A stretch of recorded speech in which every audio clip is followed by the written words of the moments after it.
ఈరోజు శ్యామ్ సుందర్ గారి ఆరోగ్యం బాగోలేదు. అతని భార్య కవిత తన కొడుక్కి ఫోన్ చేసి, బాబు దీపక్, నీ తండ్రి పరిస్థితి నీకు తెలుసు కదా. ఇప్పుడు పరిస్థితి మరింత దిగజారింది. మంచం మీద ఉన్న నీ తండ్రి నిన్ను గుర్తు చేసుకుంటూనే ఉన్నారు. కొంచెం టైం తీసుకొని రా బాబు, కోడల్ని కూడా తీసుకొని రా అన్నది. అమ్మా, నాకు సెలవు దొరకడం లేదు. నేను రావడం కష్టం. కొద్ది రోజుల్లో వస్తాను అని ఫోన్ పెట్టేశాడు దీపక్. కవితాదేవి నిరాశతో భర్త వద్దకు వెళ్ళింది. భార్య మొహం చూసి శ్యామ్ సుందర్ కొడుకు ఏం చెప్పాడో అర్థం చేసుకున్నాడు. చివరిసారిగా కొడుకును చూసుకోలేకపోతున్నానే అనే దిగులుతో ఆయన కన్నీళ్లు కారుస్తున్నాడు. 70 ఏళ్ల శ్యామ్ సుందర్ గారు క్యాన్సర్ లాంటి భయంకర వ్యాధితో బాధపడుతున్నారు. తన జీవితంలోనే చివరి క్షణాలను జీవిస్తున్నారు. శ్యామ్ సుందర్ మరియు కవితాదేవి తమ కొడుకు మరియు కోడలికి దూరంగా వారి పూర్వీకుల ఇంట్లో నివసిస్తున్నారు.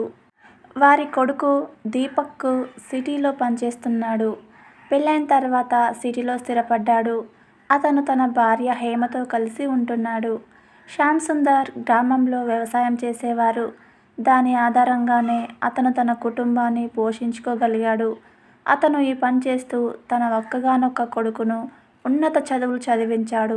తన కాళ్ళ మీద తాను నిలబడేలా చేశాడు. ఎల్లప్పుడూ కష్టపడే తత్వం తనది. కుటుంబం కోసం కష్టపడి వ్యవసాయం చేసేవాడు. కానీ వయసుతో పాటు అతని శరీరం క్షీణించింది. బాగా బలహీనుడయ్యాడు. దాని కారణంగా అతను తన పొలాల్లో పనిచేయలేక తన భూమిని కాంట్రాక్ట్ ఇచ్చాడు. కానీ కాలక్రమేణా అతని పరిస్థితి మరింత దిగజారింది మరియు అతను తీవ్రమైన అనారోగ్యంతో బాధపడుతున్నాడు. రోగానికి వైద్యం చేయడంతో అతని పొదుపు అంతా అయిపోయింది.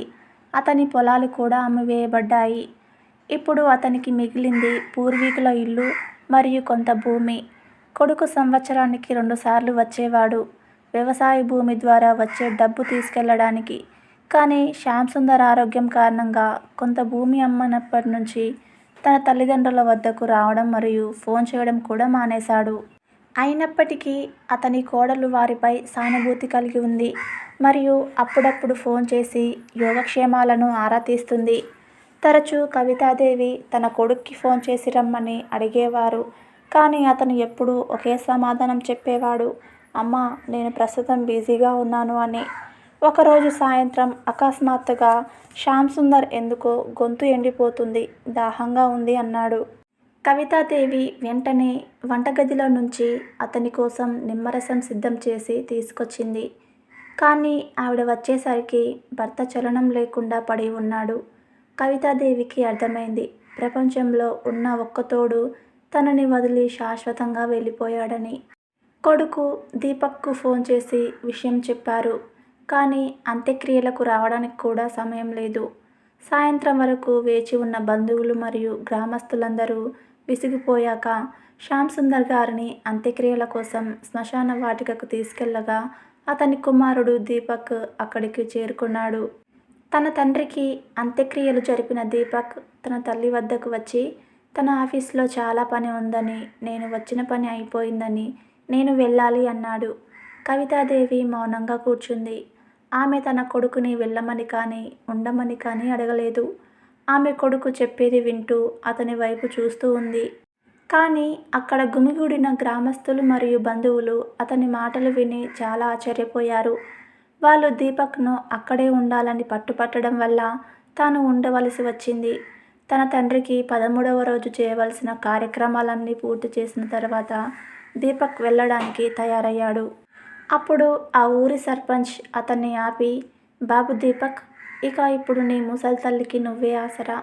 నువ్వు తప్ప మీ అమ్మకు మరెవరూ లేరు. ఆమెను ఈ పరిస్థితుల్లో వదిలేస్తే ఇక ఆమెను ఎవరు చూసుకుంటారు? మీ అమ్మని కూడా నీతో పాటు తీసుకెళ్ళు అని అన్నాడు. కోడలు హేమకు కూడా ఆ ఊరి సర్పంచ్ మాటలు నచ్చాయి. కానీ తన భర్త తీరు చూస్తే అతనికి సర్పంచ్ మాటలు నచ్చినట్టు లేదు. దీంతో ఆమె ఏమీ అనలేకపోయింది. అప్పుడు దీపక్, కానీ ఊరి వాతావరణం అమ్మకు బాగుంటుంది. సిటీలో ఇల్లు అంత పెద్దది కాదు.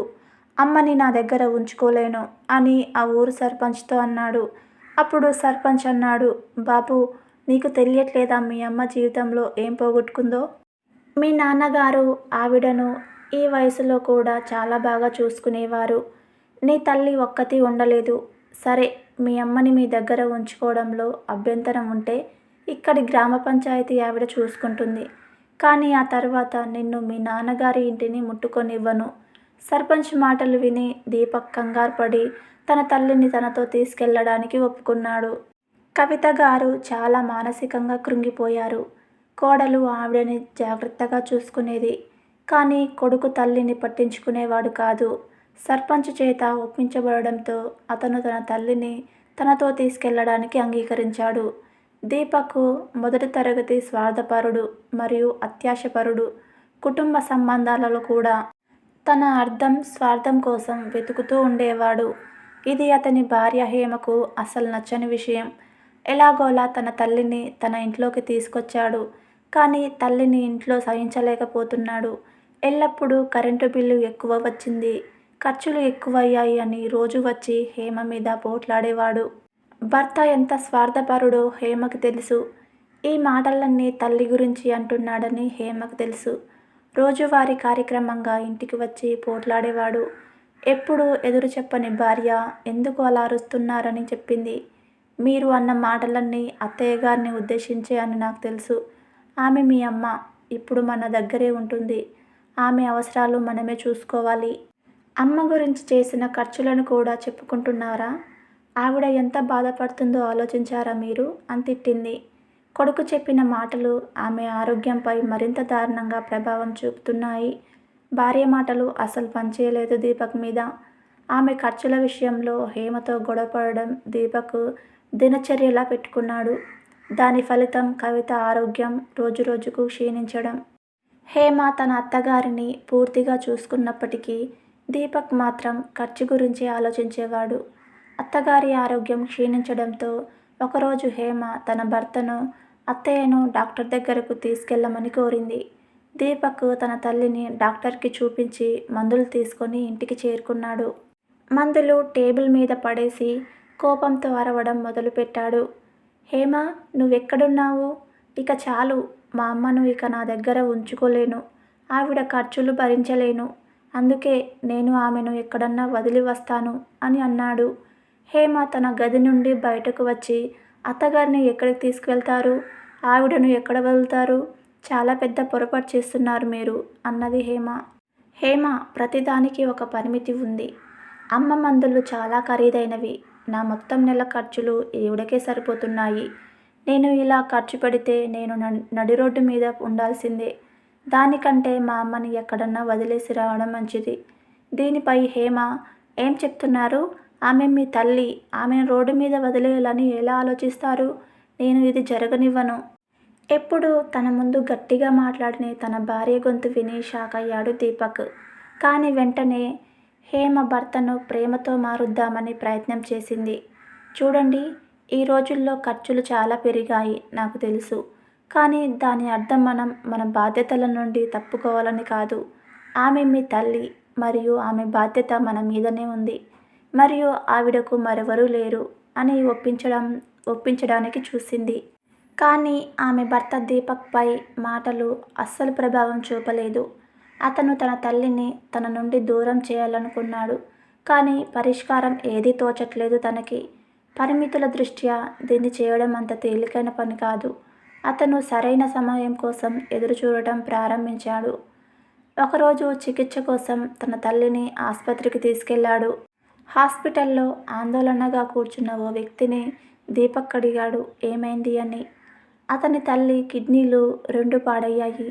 కిడ్నీ మార్పిడి చేయడానికి నేను ఎంత ఖర్చు చేయడానికైనా సిద్ధంగా ఉన్నాను.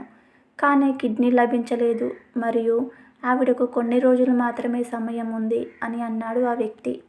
డబ్బు అనే వ్యామోహంలో ఉన్న దీపక్ తల్లిని ఎలాగూ వదిలించుకోవాలనుకున్నాను కాబట్టి డబ్బుకు డబ్బు వస్తుంది, అమ్మ కూడా ఇంట్లో నుండి వెళ్ళిపోతుందని ఆలోచించాడు.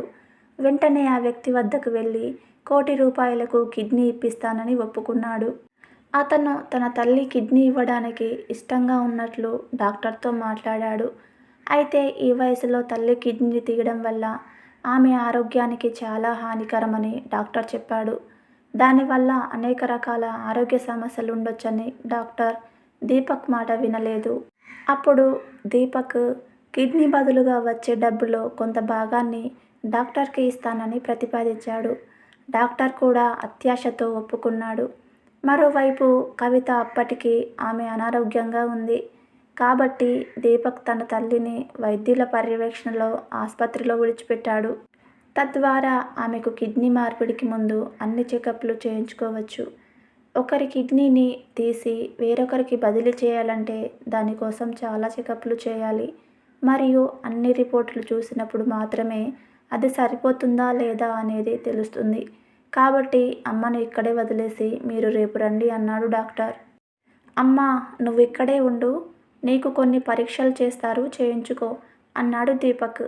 అయ్యో, నాకు ఒక్కదాన్నే భయంగా ఉంది. నువ్వు ఉండు దీపక్ అని అన్నది తల్లి. అమ్మా, పర్వాలేదు, డాక్టర్ తెలిసినవాడే, ఏమీ అవ్వదు అని ఇంటికి వెళ్ళిపోయాడు. ఇంటికి వచ్చిన భర్తను అత్తయ్య గారు ఎక్కడా అని అడగడం మొదలుపెట్టింది హేమ. తన భర్త దీపక్ తన వైపు కూడా చూడకుండా మౌనంగా ఉండడం తనకు చాలా అనుమానాలు వచ్చాయి. కానీ హేమ చాలాసార్లు అడిగినప్పుడు అమ్మ, నేను బండి దిగి వెళ్తున్నాము. నాకంటే అమ్మ కొద్దిగా వెనుక ఉంది. ఇద్దరి మధ్యలో ఒక పెద్ద లారీ వచ్చింది. అమ్మ అటువైపు రోడ్డు మీద నిలబడింది. మధ్యలో ఉన్న లారీ వెళ్ళిపోయాక అమ్మ కనిపించలేదు, తప్పిపోయింది. నేను చాలా వెతికాను, అమ్మ కనిపించలేదు అని చెప్పాడు దీపక్. ఇది విని హేమకు చాలా వింతగా అనిపించింది. అద్భుతంగా ఉంది మీ కథ. మీ సమక్షంలో ఉన్న అమ్మ తప్పిపోయింది. అలా అయితే పోలీస్ కంప్లైంట్ ఇవ్వకుండా ఇంటికి ఎందుకు వచ్చారు అని అడిగింది. 24 గంటలు గడవనిదే ఏ పోలీస్ కేసు రిజిస్టర్ చేయడు హేమ అన్నాడు దీపక్. గొడవ పడి సమయం వృధా చేసుకోవడం కంటే అత్తయ్యను వెతకడం మంచిది అని స్వయంగా అత్తగారి కోసం వెతకడానికి బయలుదేరింది. కానీ వెతుకుతూనే రాత్రి అయింది. కానీ కవిత గారు ఎక్కడ కనపడలేదు. ఇప్పుడు హేమ 24 గంటలు గడవడం కోసం ఎదురు చూసింది. మరుసటి రోజు ఉదయం దీపక్ పొద్దున్నే లేచి స్నానం చేసి రెడీ అయ్యి బయలుదేరడం చూసిన హేమ ఆశ్చర్యపోయింది. దీపక్ హాస్పిటల్కి వెళ్ళి డాక్టర్తో మాట్లాడగానే మీ అమ్మ రిపోర్ట్స్ వచ్చాయి, ఆవిడ కిడ్నీ సరిపోతుంది అనగానే లాటరీ తగిలినట్లుగా దీపక్ మొహం వెలిగిపోయింది. మరోవైపు హేమ ఇంత పొద్దున్నే పరుగున వెళ్ళిన భర్త వ్యవహారం ఏదో తప్పు చేస్తున్నాడని, దీని వెనుక ఖచ్చితంగా ఏదో రహస్యం ఉందని ఆమెకు తెలుసు. భర్త వెళ్ళిపోయిన వెంటనే తన అత్తగారి ఫోటో తీసుకొని పోలీస్ స్టేషన్కి వెళ్ళి జరిగిందంతా చెప్పింది. ఆమె నిన్న తన అత్తగారిని తన భర్త తీసుకెళ్లిన ఆసుపత్రికి పోలీసులతో బయలుదేరింది. మరోవైపు దీపక్ మనసులో డబ్బు దురాశతో కళ్ళు మూసుకున్నాడు. ఒక్కసారిగా నాకు చాలా డబ్బు వస్తుంది, కోటీశ్వరుడవుతాను అనే ఆలోచన మాత్రమే ఉంది. నేను ఇక్కడి నుంచి వెళ్ళిపోయి హేమకు ఏదో అబద్ధం చెప్తాను, జీవితం అంతా సంతోషంగా ఉంటాను అని ఆలోచనలో మునిగిపోయాడు.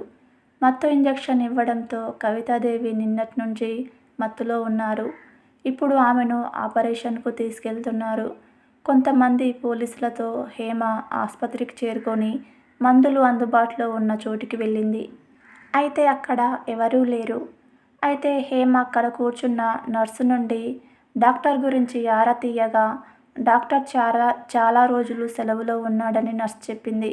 అప్పుడు హేమ తన అత్తగారి ఫోటో చూపించి నర్సును అడిగింది. నర్సు, అవును, ఈ మహిళ నిన్న మందులు తీసుకోవడానికి ఇక్కడికి వచ్చింది. ఒక వ్యక్తి ఈవిడతో పాటు కాసేపు ఉన్నాడు. కాసేపటి తర్వాత ఆ వ్యక్తి మరియు శ్రీ ఎక్కడికి వెళ్ళారో నాకు తెలియదు. ఎందుకంటే అప్పుడు నా డ్యూటీ అయిపోయింది. వేరే నర్సు డ్యూటీలో ఉంది. ఆవిడకేమన్నా తెలిసేమో అడగండి అన్నది. హేమ డాక్టర్ గురించి అడిగి అతన్ని కలవడానికి వెళ్ళింది. ఆమె అక్కడికి వెళ్ళి చూసింది, కానీ డాక్టర్ అక్కడ లేడు. ఆ తర్వాత కిడ్నీ మార్పిడి కోసం డాక్టర్ తన టీంతో ఆపరేషన్ థియేటర్కి వెళ్ళాడని తెలిసింది. అప్పటికే హేమకు ఏదో అనుమానం వచ్చింది. ఏం ఆలోచించకుండా ఆపరేషన్ థియేటర్ వైపు పరిగెత్తింది. అక్కడికి చేరుకోగానే ఓ వ్యక్తి బయట కుర్చీలో కూర్చొని ఉండటం చూసింది. అతను చాలా బాధపడుతూ బయట కౌంటర్ దగ్గర నిలబడ్డాడు. తన అత్తగారి ఫోటోను ఆ కౌంటర్లో ఉన్న నర్సుకి చూపించింది హేమ. అక్కడ ఉన్న నర్సు మరియు ఆ వ్యక్తి షాక్ అయ్యి అయోమయంగా ఆపరేషన్ థియేటర్ వైపు చూశారు. హేమ అనుమానం ఇప్పుడు మరింత బలపడింది. ఆమె ఆపరేషన్ థియేటర్ వైపు పరిగెత్తింది. తలుపు కొట్టడంతో హేమతో పాటు పోలీసులు కూడా అక్కడికి చేరుకున్నారు. పోలీసులు అక్కడికి చేరుకొని తలుపులు తెరచి ఆపరేషన్ థియేటర్ లోపలికి వెళ్ళారు. కానీ అక్కడ చూసేసరికి పూర్తి సన్నాహాలు జరిగాయి. కాస్త లేటుగా వెళ్ళి ఉంటే అత్తయ్య గారి కిడ్నీ తీసేయడం జరిగేది. కోడలు అత్తగారిని చూసి కన్నీటి పర్యంతమైంది. అప్పుడు దీపక్ బయట నుండి బ్యాగుతో వస్తున్నాడు. అతనితో పాటు డబ్బులు ఇచ్చిన ధనికుడు కూడా ఉన్నాడు. హేమను పోలీసులను చూడగానే దీపక్ భయపడిపోయాడు. అక్కడి నుంచి పారిపోవడం మొదలుపెట్టాడు. పోలీసులు అతన్ని పట్టుకున్నారు. మరోవైపు హేమ తన అత్తగారితో కలిసి తిరిగి తన ఇంటికి వెళ్ళి ఆమెను బాగా చూసుకోవడం ప్రారంభించింది. ఇప్పుడు ఆమె పరిస్థితి కొద్దిగా మెరుగుపడింది. కానీ ఆవిడ పట్ల కొడుకు ఏం చేశాడో ఆవిడకు ఇంకా తెలియదు. ఒకరోజు కొడుకు దీపక్ ఎక్కడా అని కవితాదేవి తన కొడుకు గురించి అడిగేసరికి హేమ ఆ విషయాలన్నీ తన దగ్గర దాచలేకపోయింది. ఆమె హాస్పిటల్లో జరిగిన సంఘటన మొత్తం చెప్పింది. ఈ విషయాలన్నీ తెలిసిన కవిత ఆశ్చర్యపోయి తన పెంపకంలో లోటు ఏమిటని ఆలోచించడం మొదలుపెట్టింది. విచారణ అనంతరం దీపక్కి 2 సంవత్సరాల జైలు శిక్ష మరియు డాక్టర్ని విధుల నుంచి బహిష్కరించారు. సమయం గడిచే కొద్దీ ప్రశాంతమైన మరియు ఆహ్లాదకరమైన వాతావరణం కారణంగా కవిత ఆరోగ్యం కూడా మెరుగుపడటం ప్రారంభించింది. ఆమె క్రమంగా కోలుకోవడం ప్రారంభించింది. మరోవైపు హేమ ఇంట్లో ఉంటూనే అత్తయ్యను చూసుకుంటూ ఆన్లైన్ జాబ్ ప్రారంభించింది. 3 సంవత్సరాల తర్వాత దీపక్ ఇంటికి తిరిగి వచ్చేసరికి దీపక్ మునుపటిలా లేడు. అతనిలో చాలా మార్పులు వచ్చాయి. అతని మొహంలో తప్పు చేశాననే భావన కనపడింది. తన తల్లి భార్య పట్ల గౌరవం పెరిగింది. అలాగే దీపక్కు డబ్బుపై దురాశ పోయింది. ఈ కథ మీకు నచ్చినట్లయితే ప్లీజ్ లైక్ చేయండి. అలాగే ఎలా అనిపించిందో కామెంట్లో తప్పకుండా తెలియచేయండి. Thank you friends.